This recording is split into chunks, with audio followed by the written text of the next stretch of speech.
வணக்கம். நான் உங்கள் அன்பான சயின்டிஃபிக் வேதிக் அஸ்ட்ராலஜர் அஸ்ட்ரோரஞ்சி பேசுகிறேன். நல்லது நினைப்போம், நல்லதே நடக்கும். தொடர்ந்து நம்மளுடைய சேனலில் வரக்கூடிய வீடியோஸ்லாம் பார்த்துட்டு இருப்பீங்க. சயின்டிஃபிக் வேதிக் அஸ்ட்ராலஜி முறையில் எதையுமே மிகைப்படுத்தாமல் உள்ளது உள்ளவாறு பார்த்து கொண்டிருக்கிறோம்.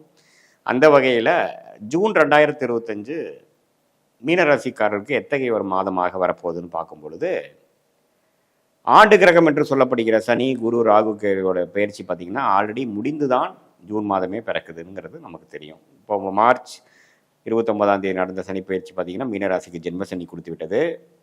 ராசிக்குள்ள சனி சில மாற்றங்களை மீனராசி ஜாதகர்களை சில வாழ்க்கை மாற்றங்களையும் சில உத்வேகத்துடன் சில வேலைகளை செய்து சில மாறுபாடான பலன்களையும் அனுபவித்து கடும் உழைப்பை கொடுக்கக்கூடிய ஒரு மாறுதலை கொடுக்கக்கூடிய ஒரு சனி பயிற்சியாக மீனராசிக்கு வருது. அதே மாதிரி ராகு அது பயிற்சி பார்த்திங்கன்னா ராகு 12ஆம் இடத்துக்கும் கேது 6ஆம் இடத்துக்கும் மாறுவது மிகவும் நல்லது. ஏன்னா ராகுவும் பார்த்திங்கன்னா ராசிக்குள்ளேயே இருந்து ஜென்ம சனி நடக்கும் பொழுது ராசிக்காரர்கள் மிகவும் துவண்டு போய்விடுவார்கள்.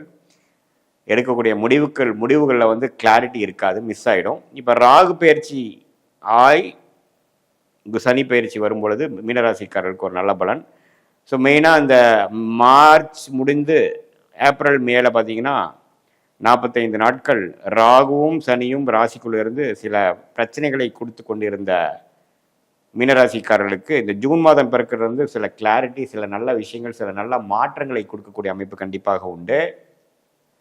அதே சமயத்தில் குரு பார்த்தீங்கன்னா 3ஆம் இடத்துல குரு 4ஆம் இடத்துக்கு போய் 10ஆம் இடம் தொழில் ஸ்தானம், 8ஆம் இடம் 12ஆம் இடத்தை பார்ப்பது நல்ல ஒரு மாற்றத்தைக்காக, வாழ்க்கையில் ஒரு சில உத்தியோகத்துக்காகவும் சில வாழ்வாதாரத்துக்காகவும் ஒரு நல்ல மாற்றத்தையும் முதலீடுகள், இடம் மாற்றங்கள், அது மாதிரி விஷயங்களை கொடுத்து உழைப்பையும் நம்மளுடைய ஸ்டேட்டஸையும் நல்லாவே உயர்த்தக்கூடிய ஒரு அமைப்பு கொடுக்குதுங்கிறது நம்ம தெரிஞ்சுக்கணும்.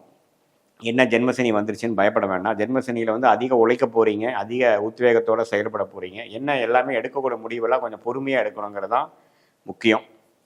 அதே சமயத்தில் புதன் பார்த்தீங்கன்னா 3ஆம் இடத்துலேருந்து 4ஆம் இடம் ஜூன் 7ஆம் தேதிக்கு மேலே மாறுறார். 4ஆம் இடம் வலுப்பெறுகிறது. ஸோ 4ஆம் இடம் வலுப்பெறுவது போகும்பொழுது இடம், வீடு, வண்டி, வாகனம், தாயாருங்கிற விஷயங்கள் சாதகமான பலன் வருகிறது. ஏன்னா குருவும் சூரியனும் புதனும் 4ஆம் இடத்துல சேர்வது ஒரு அருமையான அமைப்பு. ஒரு சொத்து சேரக்கூடிய அமைப்பு, வீடு வாங்கக்கூடிய அமைப்பு, பழைய வண்டியை கொடுத்து புது வண்டி வாங்கக்கூடிய அமைப்பு, படிப்பு விஷயத்தில் ஒரு நல்ல கெட்டிக்காரத்தனமான ஒரு சில விஷயங்கள் படித்து முடிக்கக்கூடிய அமைப்பு, என்ட்ரன்ஸில் ஜெயிக்கக்கூடிய அமைப்பு, ஒரு காம்படிட்டிவ் எக்ஸாம்ஸ் கிளியர் பண்ணக்கூடிய அமைப்பு, செலெக்ஷனில் போய் நம்ம செலக்ட் ஆகிற அமைப்பு, இது எல்லாமே அருமையான ஒரு இது கொடுக்குது. ஜென்மசனியில் உழைப்பும் அதிகம், அதுக்கு தகுந்த மாதிரி ரிசல்ட்டும் கொடுப்பார். என்ன சம்டைம்ஸ் பார்த்தீங்கன்னா நீங்கள் எதிர்பார்க்கறது கூட ஒரு சின்ன ஒரு படிநிலை குறைவான விஷயங்கள் கொடுத்து மனசுக்கு ஒரு சின்ன ஒரு சங்கடத்தை கொடுக்கறதுக்கு வாய்ப்பு இருக்குது. ஏன்னா ஜென்மசனி ராசிக்குள்ளே சனி இருக்கிறார் பார்த்தீங்களா. ஸோ அந்த அமைப்புகள் இருக்குது. 12ஆம் இடத்துல ராகு இருந்து குரு பார்வை பெறுவதனால வெளிநாடு போகக்கூடிய அமைப்பு, வெளிமாநிலம் போகக்கூடிய அமைப்பு, சுப விரயங்கள் செய்யக்கூடிய அமைப்பு, தொழிலுக்காக மற்றதுக்காகவும் முதலீடு செய்யக்கூடிய அமைப்பு. ஸோ எல்லாமே ஒரு அபிவிருத்திக்காகவும் டெவலப்மெண்ட்டுக்காகவும் அதிகமான ரிஸ்க் எடுக்கக்கூடிய ஒரு காலகட்டத்துக்கு வேணுங்கிற ஆரம்ப கட்ட ஒரு மாதமாக ஜூன் 2025 கட்டாயம் மீனராசிக்காரர்களுக்கு வருகிறது. அதிக லாங் ஹவர்ஸ் ஒர்க் பண்ணணும், ஹெல்த்து கொஞ்சம் பார்த்துக்கணும். அப்பப்போ மைண்டு பார்த்தீங்கன்னா கொஞ்சம் அஃபெக்ட் ஆகக்கூடிய அமைப்பு, நெகட்டிவாக போகக்கூடிய அமைப்பு. ஸோ மனசை பக்குவப்படுத்திக்கணும். ஏன்னா இருள் கிரகம் என்று சொல்லப்படுகிற சனி ராசிக்குள்ளேயே வரும்பொழுது பார்த்தீங்கன்னா சம்டைம்ஸ் நாமளே தெரியாமல் ஏதோ ஒரு நெகட்டிவான ஒரு விஷயத்துக்குள்ளே போயிடுவோம். அதே நீங்கள் கொஞ்சம் பாதுகாப்பாக நம்ம மைண்டில் என்ன போயிட்டுருக்குங்கிறத அப்பப்போ செக் பண்ணி இது நல்லதா கெட்டதா எந்த அளவுக்கு போகலாங்கிறத உங்களுடைய அவேர்னஸோடு நீங்கள் செயல்படுவது மிகவும் மிக முக்கியம். அது குறிப்பாக இளைய வயதினர் பார்த்தீங்கன்னா தப்பான வழியில் போகிறது, ஒரு புதுசாக ஒரு விஷயத்தை நம்பாமல் போய் நம்பிடுறது, ஒரு முழுசாக ஆராயாமல் நம்புறது, ஒரு நட்பாக இருக்கட்டும், ஒரு பழக்கமாக இருக்கட்டும், யார் என்னன்னு தெரியாமல் பெருசாக கமிட் ஆகிடக்கூடாது. இது குறிப்பாக மீனராசி பெண்கள்லாம் பார்த்தீங்கன்னா நட்புன்னு சில விஷயங்கள்லாம் வர்றப்போ நீங்கள் ரொம்ப கேர்ஃபுல்லாக இருக்கணும். அதே சமயத்தில் இந்த ராகு 12ஆம் இடத்துக்கு சுக்கிரனும் பார்த்தீங்கன்னா இந்த 3ஆம் இடத்துக்குலாம் போகும்பொழுது எல்லா விஷயத்துலேயும் கொஞ்சம் பொறுமையாக செயல்பட்டு எமோஷ்னலாக எதுவுமே டெசிஷன் எடுக்காமல் இருக்கிறது நல்லது.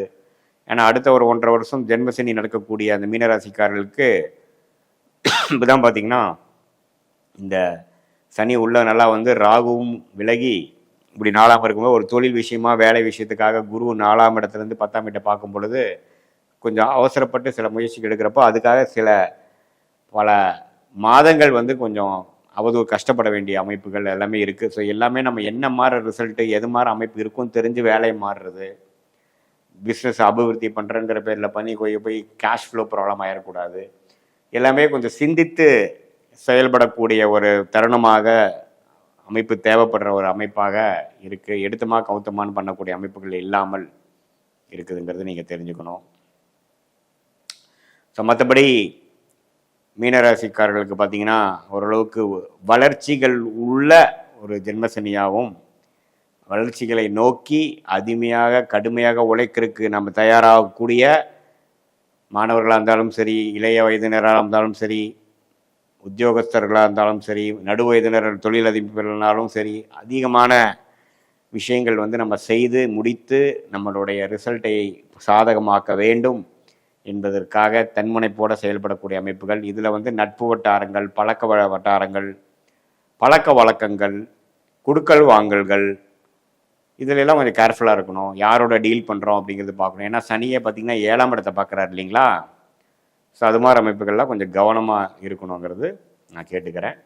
மற்றபடி பார்த்திங்கன்னா எல்லாமே ஓரளவுக்கு வளர்ச்சியை சார்ந்த ஒரு அமைப்பு தான் கொடுக்குது. ஏன்னா குருவே 4ஆம் இடத்துலேருந்து 10ஆம் இடத்துக்கு கனெக்ட் ஆகும்பொழுது தன் வீட்டை தன்னை பார்த்து வலுப்படுத்தி தொழில் முனைப்பு, வேலை முனைப்பு, உத்தியோக முனைப்பு, உழைக்கணுங்கிற விஷயம், வளர்ச்சி முனைப்பு, இது எல்லாமே ஓரளவுக்கு கொடுக்குது. ஆனால் அதுக்காக நம்ம டெசிஷன் எடுக்கிறதுல கொஞ்சம் கிளாரிட்டியோடு எடுத்துக்கணுங்கிறத நான் கேட்குறேன். இது பொதுவான பலன்களே தவிர உங்களுடைய ஜென்ம ஜாதகத்தில் எப்படி வந்து சில தசாபுக்திகள் போய் கொண்டு இருக்கிறது, நீங்கள் என்ன லக்னத்தில் பிறந்தீங்க, அந்த தசாபுக்திகள் லக்னத்துக்கு யோக தசைகளா, அது மாதிரிலாம் பார்த்து இப்போ நான் சொன்ன கோச்சார் அமைப்பையும் மிக்ஸ் பண்ணி பார்க்கும் பொழுது மீனராசிக்காரர்களுக்கு எத்தகைய அமைப்பு இருக்குன்னு ஒன்றுமே துல்லியமான ஷார்ட் டேர்ம், லாங் டேர்ம், அடுத்த 6 மாதம், அடுத்த 1 வருடம்னா எப்படி இருக்க போகுது உங்கள் ஜாதகத்தில், எது மாதிரி முடிவுகள் எடுக்கிறது நல்லது, அடுத்த கட்ட வாழ்க்கை மாற்றங்கள் எப்படி காத்து கொண்டிருக்கிறது, எந்த விஷயம் எப்படி நடக்கும், எப்போ நடக்கும் அப்படிங்கிறதெல்லாம் நம்ம வந்து கோச்சார் அமைப்பும் உங்களோட ஜென்ம ஜாதகத்தையும் சயின்டிஃபிக் வேதிக் அஸ்ட்ராலஜி முறையில் சேர்த்து ஒரு சேர நம்ம பார்க்கும் பொழுது நன்றாக நம்ம கண்டு ஒரு கிளாரிட்டியோட நமக்கு லைஃப்பில் எப்படி ஒரு டிசிஷன் எடுக்கலாங்கிற விஷயங்கள் நம்ம தெரிந்து அதுக்கு தகுந்த மாதிரி வாழ்க்கையில் முன்னேறி வெற்றி பெற முடியுங்கிறது நீங்கள் தெரிஞ்சுக்கணும். இது ஒரு பொதுவான பலன்களுங்கிறது நீங்கள் அறிந்து கொள்ள வேண்டும். நல்ல தசாபுக்திகள் போகும்பொழுது இன்னுமே சாதகமான பலன்களும், தசாபுக்திகள் கொஞ்சம் சிறப்பு இல்லாமல் போகும்போது நான் சொன்ன சாதகமற்ற பலன்கள் கொஞ்சம் தூக்கலாகவும் இருக்குங்கிறது நீங்கள் தெரிந்து கொள்ள வேண்டும். மீண்டும் மற்றொரு காணொலியில் சந்திப்போம். நன்றி, வணக்கம். கடவுள் அருள் டிவியை பார்த்தமைக்கு நன்றிகள். மேலும் இது போன்ற தகவல்களை தெரிந்து கொள்ள கடவுள் அருள் டிவியை சப்ஸ்கிரைப் செய்யுங்கள். மறக்காமல் பெல் ஐக்கானை கிளிக் செய்யுங்கள்.